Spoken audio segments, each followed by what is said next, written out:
Good morning students. आज इस video में हम the rise of nationalism in Europe के 7वें वीडियो को पढ़ने जा रहे हैं।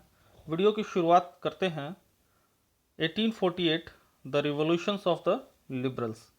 हमने पहले वीडियो में भी पढ़ा था 1848 में फ्रांस में रिवॉल्यूशन हुआ था और इस रिवॉल्यूशन के अंतर्गत लुई 15 जो है वह गद्दी छोड़ देता है और इस रिवॉल्यूशन का जो प्रभाव है वह यूरोप के दूसरे हिस्सों में भी देखा जाता है। इस वीडियो में हम इस रिवॉल्यूशन का प्रभाव जो है वो जर्मनी में देखेंगे। जर्मनी में हम यहाँ बात करते हैं फ्रैंकफर्ट पार्लियामेंट के बारे में। सबसे पहले हम यहाँ देखेंगे, आप समझ लीजिए ऐसा कि फ्रैंकफर्ट पार्लियामेंट जो है जर्मनी की पहली सभी के लिए स्वतंत्र रूप से चुनी गई पार्लियामेंट थी। जर्मनी में ऐसे बहुत सारे पॉलिटिकल एसोसिएशंस बने हुए थे और इस पॉलिटिकल एसोसिएशंस के जो मेंबर्स थे वो थे, एक आप समझ सकते हैं मध्यम वर्गीय जो पेशेवर थे, प्रोफेशनल्स थे, व्यापारी थे और समृद्ध जो हैं कलाकार थे। ये सभी जो हैं वोट करते हैं ऑल जर्मन नेशनल असेंबली के लिए और इस ऑल जर्मन नेशनल असेंबली की जो सभा होती है वह फ्रैंकफर्ट में होती है और इसको जो है फ्रैंकफर्ट पार्लियामेंट के नाम से भी जाना जाता है।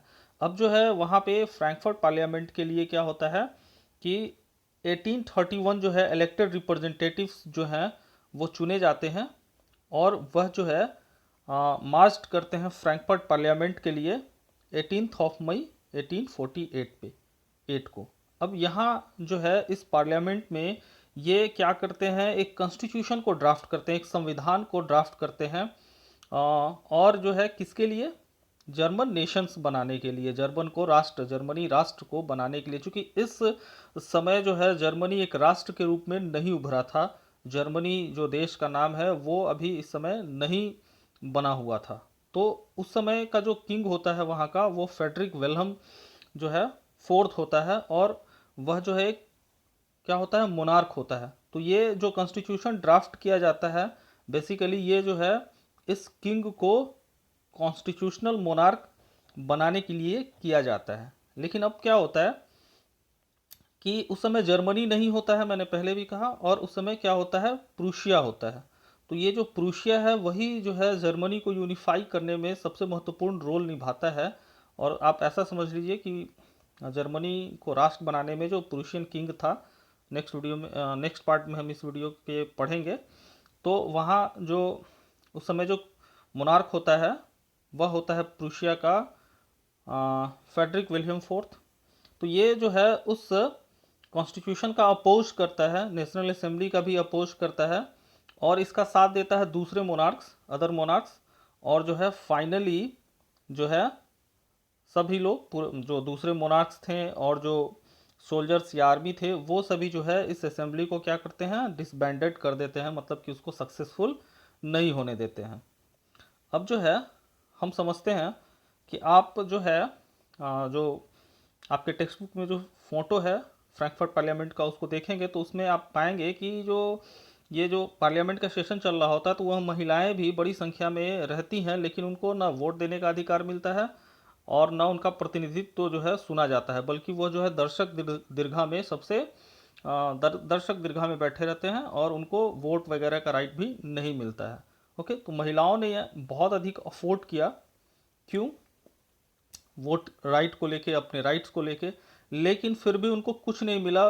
दे only allowed to observe the functioning of the Frankfurt parliament, मतलब उनको बस अवलोकन करने का जो है मौका मिल पाया। लेकिन महिलाओं ने हार नहीं मानी, उन्होंने क्या किया, यूनाइट उन्होंने अपने आप को किया और जो है न्यूज़पेपर्स में इस बात को लेकर अपोज किया। उन्होंने अपने पॉलिटिकल एसोसिएशंस बनाए, ऑर्गेनाइजिंग अपने आप को किया, ऑर्गेनाइज्ड किया और जो है इस तरह से वो अपने आप को यूनाइट करती रही वोटिंग राइट के लिए। ओके, लेकिन फिर भी उनको जो है वोटिंग राइट नहीं मिला था 1848 तक। ठीक है, तो अब जो है नेक्स्ट हम देखते हैं कि इस जो लिबरल मूवमेंट का क्या रिजल्ट हुआ, आउटकम क्या रहा, क्या इससे जो है बेनिफिट मिला। तो क्या होता है कि हमने देखा अभी कि जो ये लिबरल मूवमेंट था उसको क्रस्ट कर दिया गया मोनार्कीज़ के द्वारा, पावरफुल कंजर्वेटिव फोर्सेस के द्वारा, है ना। ये जो मोनार्क थे वो कंजर्वेटिव थे, रूढ़िवादी थे। लेकिन कुछ फिर भी कुछ चेंजेस हुआ। कौन से चेंजेस हुए? मोनार्क्स ने ये रियलाइज़ किया कि भाई जो लिबरल नेशनलिस्ट रिवोल्यूशनरीज हैं उनकी बातों को सुना जाए। एक्चुअली उनको अगर हम ये मोनार्की नहीं सुनेंगे तो क्या होगा, ये जो लिबरल नेशनलिस्ट रिवोल्यूशनरीज हैं उनकी जो ताकत है वो दिन प्रतिदिन बढ़ती जा रही थी और उनको ये खतरा मंडरा रहा था मोनार्की को कि आज न कल तो हमें राजगद्दी छोड़नी ही होगी। अगर हम नहीं छोड़ेंगे तो फिर ये हमें क्या करेंगे। जो लुई 16 का हाल हुआ था, फांसी के तख्ते पे लटका दिया गया, वही हाल हमारा भी होगा। तो उसको जो है धीरे धीरे ये लोग क्या करते हैं, मोनार्की कॉन्सेशन देना जो है शुरू करते हैं। अब जो है एक और जो है इसका प्रभाव देखा गया क्या, कि जो दास प्रथा था, सर्फडॉम था, या फिर जो बॉन्डेड लेबर थे, बंधुआ मजदूरी जिसको कह सकते हैं आप, उसको जो है एबॉलिस्ट किया गया, समाप्त किया गया। अब जो है ये कहाँ कहाँ समाप्त किया गया? हैब्सबर्ग डोमिनेशन में, हैब्सबर्ग एम्पायर जहाँ ऑस्ट्रिया के क्षेत्र में था वहाँ, फिर रशिया के क्षेत्र में भी जो है ये सर्फडॉम और बॉन्डेड लेबर जो है समाप्त किया गया। अब जो है हंगेरियन, जो हंगरी साम्राज्य था वहाँ भी जो है अधिक ऑटोनॉमी दी गई, अधिक स्वतंत्रता दी गई। ठीक है, तो इस तरह से जो है ये जो 1848 का जो नेशनलिस्ट रिवॉल्यूशन था, लिबरल रिवॉल्यूशन था, वो इस तरह से जाके समाप्त होता है। अब जो है हमारा जो नेक्स्ट टॉपिक है वो है यूनिफिकेशन ऑफ जर्मनी। ये जो है एग्ज़ाम पर्पज से इम्पॉर्टेंट है, इसको हम समझते हैं। और इसकी जो हेडिंग है वो शुरू होती है, can the army be the architect of a nation. क्या आर्मी किसी राष्ट्र का निर्माण कर सकता है? आर्किटेक्चर हो सकता है, निर्माता हो सकता है? तो इस प्रश्न का उत्तर जर्मनी के संदर्भ में क्या है? हाँ है। हाँ, एक जो है आर्मी, सेना राष्ट्र का निर्माता हो सकता है। और इसके पीछे जो है हाथ रहता है प्रूशिया के चीफ मिनिस्टर या चांसलर कह लीजिए आप, ऑटो वन विस्मार्क का। ऑटो वन विस्मार्क जो है ब्लड एंड आयरन पॉलिसी में विश्वास करता है, लौह और रक्त नीति में। और यह जो है आर्मी के दम पे जर्मनी का जो है यूनिफिकेशन करता है। तो आइए हम शुरुआत करते हैं।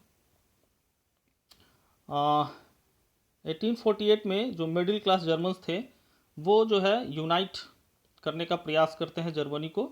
ठीक है, और जो है इलेक्टेड पार्लियामेंट के द्वारा। लेकिन ये क्या होता है कि ये मोनार्की के कंबाइंड फोर्स के द्वारा जो है रिप्रेस्ड कर दिया जाता है by the support of military actions और लैंड ओनर्स, जो बिग लैंड ओनर्स थे, जहां जिनको जर्मनी में जंकर्स कहा जाता है। डैट मीन्स क्या होता है कि जो पहला प्रयास अभी हमने जस्ट देखा कि 1848 में किया जाता है जर्मन मिडिल क्लास के द्वारा, उसको जो है सप्रेस कर दिया जाता है। किसके द्वारा? तीन शक्तियों के द्वारा कह सकते हैं आप, मोनार्की के द्वारा, मिलिट्री के द्वारा और जो है बिग लैंड ओनर्स थे उनके द्वारा। चूंकि ये सभी जो थे वो कंजर्वेटिव माइंडेड थे और ये नहीं चाहते थे कि जर्मनी यूनाइट हो। लेकिन इसी समय क्या होता है कि प्रूशिया का जो किंग होता है, ठीक है, और उसका नाम होता है केसर विलियम फर्स्ट, उसका जो है प्राइम मिनिस्टर होता है ऑटो वन विस्मार्क। ठीक है, तो प्रूशिया ने इनिशिएटिव लिया। आप पहले ये समझ लीजिए कि प्रूशिया जो है लीडरशिप लेता है जर्मनी के यूनिफिकेशन का। ठीक है, और प्रूशिया का जो राजा होता है उसका प्राइम मिनिस्टर होता है ऑटो वन विस्मार्क। तो ये चीफ मिनिस्टर ऑफ प्रूशिया होता है और यही जो है आर्किटेक्ट होता है किसका? जर्मनी के यूनिफिकेशन का। ओके, जर्मनी के यूनिफिकेशन का। अब ये जो है ऑटोमन विस्मार्क, जिसको जो है architect of the German nation कहा जाता है, यह जो है बहुत ही टैक्टफुल तरीके से, बहुत ही कूटनीतिक तरीके से 7 सालों तक जो है 7 ईयर्स तक तीन देशों के साथ जो है लड़ाइयाँ लड़ता है। इसमें ऑस्ट्रिया, डेनमार्क और फ्रांस रहता है। ठीक है, तो सबसे पहले जो है ये जो लड़ाई है वो शुरू होती है 1864 से और ये 1870 में जाके समाप्त होता है। 1864 में यह डेनमार्क को पराजित करता है और डेनमार्क को पराजित करने के बाद फिर 1866 में ये ऑस्ट्रिया को पराजित करता है और फाइनली 1870 में जो है यह फ्रांस को पराजित करता है। और ये 7 साल तक चलता है युद्ध इन तीन राष्ट्रों के, इन तीन शक्तियों के विरुद्ध, और जो है ये जो है process of unification of Germany जो है कंप्लीट होता है। फाइनली जो है 18 जनवरी 1871 को जो है जर्मनी एक आप जो है यूनिफाइड हो जाता है, और जो है कैसर विलियम फर्स्ट जो है उसको क्या किया जाता है, जर्मन एम्परर घोषित किया जाता है।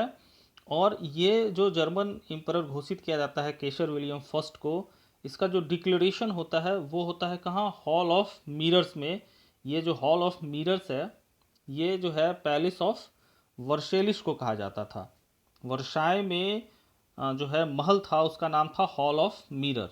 तो ये सवाल जो है 1 मार्क्स का आ सकता है कि who proclaimed German emperor in Versailles in 1871। तो इसका जो आंसर होगा वो आपका क्या होगा, Kaiser William first was proclaimed the German emperor. Okay, अब जो है क्या है कि ये जर्मन जो एम्पायर 1871 में इस्टेब्लिश्ड होता है, इसने कुछ जो है क्या किया, मॉडर्नाइजिंग का काम किया, मॉडर्नाइज करने का जर्मनी को काम किया। ठीक है, करेंसी के द्वारा बैंकिंग सिस्टम लाया, लीगल कानूनी सिस्टम लाया, जुडिशियल सिस्टम लाया। तो इस तरह से इसने जर्मनी को मॉडिफाइड भी करना शुरू किया। तो आज के वीडियो में जो है जो इम्पोर्टेंट जो टॉपिक हमने कवर किया वो था process of unification of Germany. ये 5 मार्क्स में क्वेश्चन प्राय आता है, तो आप इसे तैयार करेंगे। और अगले वीडियो में जो है हम यूनिफिकेशन ऑफ इटली और यूनिफिकेशन ऑफ ब्रिटेन को पढ़ेंगे। Thank you.